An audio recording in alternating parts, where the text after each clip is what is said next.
Je viens d'apprendre en fait qu'ils ont retrouvé des tablettes de chocolat dans le village de Burin et Madama, juste à côté de nous. Donc la semaine dernière en fait, euh, la semaine dernière on passait en taxi quand on a vu des avions. On se demandait ce qu'ils foutaient là les avions parce que forcément il n'y a pas d'aéroport. L'aéroport il est à Tel Aviv. Donc on voyait des avions rôder, deux avions rôder comme ça et ils volaient bas. On se demandait ce que ça faisait là. Bon, en général, ils aiment bien empoisonner les terres des Palestiniens. Donc, les cultures, les champs, ce genre de choses. On s'est dit qu'ils devaient certainement jeter des pesticides. Ou alors que peut-être ils cherchaient le prisonnier qui s'était évadé dernièrement parce qu'il est de la région de Naplouse. Et là, je me connecte et j'apprends tout bonnement qu'en fait, ils ont trouvé des tablettes de chocolat empoisonnées, donc toxiques, dans le village de Madama et Burin. Ça m'a bouffé la gueule. Je suis énervée là, mais à un point pas possible. Forcément, les gamins, bah, qu'est-ce qu'ils font? Ils mangent, en sachant qu'il n'y a pas de tablettes de chocolat qui sont vendues dans les territoires occupés, sauf quand ça vient d'Israël. Donc en fait, les tablettes de chocolat, je m'exprime un peu mal, je suis énervée. Les tablettes de chocolat qui sont vendues dans les commerces palestiniens, ça vient des territoires de 48, ça vient d'Israël.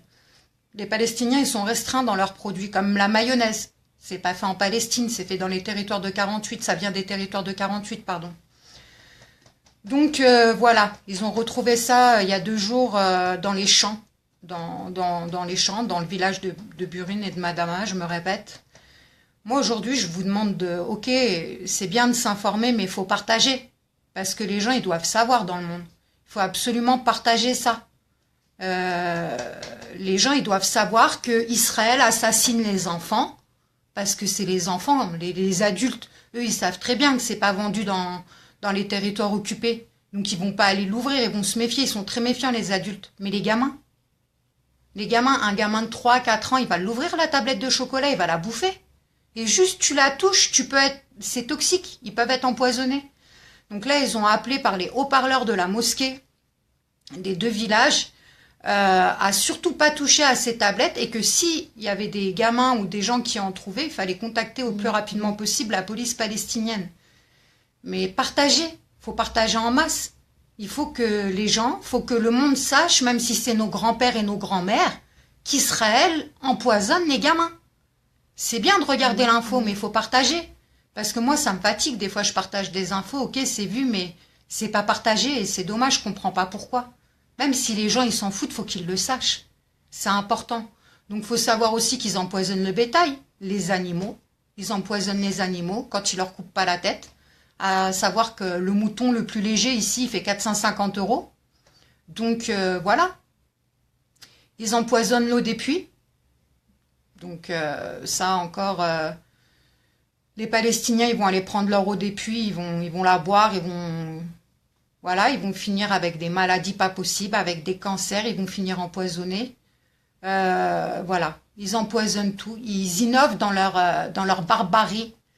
Il y a eu quoi encore? Ça me dépasse. Il y en a tellement que ça me dépasse. Je vais le lâcher. Je suis censée pas en parler parce qu'on veut faire une étude, mais ils castrent les gamins au rayon X en garde à vue. Donc ils les foutent sur des chaises basses qui sont boulonnées sur des plaques en métal, sur des plaques métalliques au sol. Et donc on s'est aperçu qu'ils tuaient la teigne dans le temps des Allemands. Ils tuaient la teigne donc par ces méthodes-là. Et la plaque au sol, la plaque métallique, elle était faite donc pour éviter que les rayons X ils leur bouffent les testicules. Sauf qu'ils se sont aperçus qu'à forte dose, ça entraînait une castration aux rayons X. Donc là, quand les gens me disent « Mais pourquoi ils mettent les enfants en garde à vue? Pourquoi les enfants? Et pourquoi des fois ils les gardent que 3, 4 jours ?» Ben voilà, vous avez la réponse. Ils vous les castrent et ils vous les relâchent. Donc Israël, elle tient à buter toute la future génération. Et voilà. Donc je tenais à faire un petit direct pour pousser mon coup de gueule. Je suis super vénère. De bon matin. J'espère que vous partagerez cette info en masse parce que c'est très très grave ce qui vient d'arriver. Et, euh, et même si c'est la routine pour certains de voir la cruauté d'Israël quotidiennement, les meurtres et compagnie, faut pas laisser passer ça. Faut le partager en masse.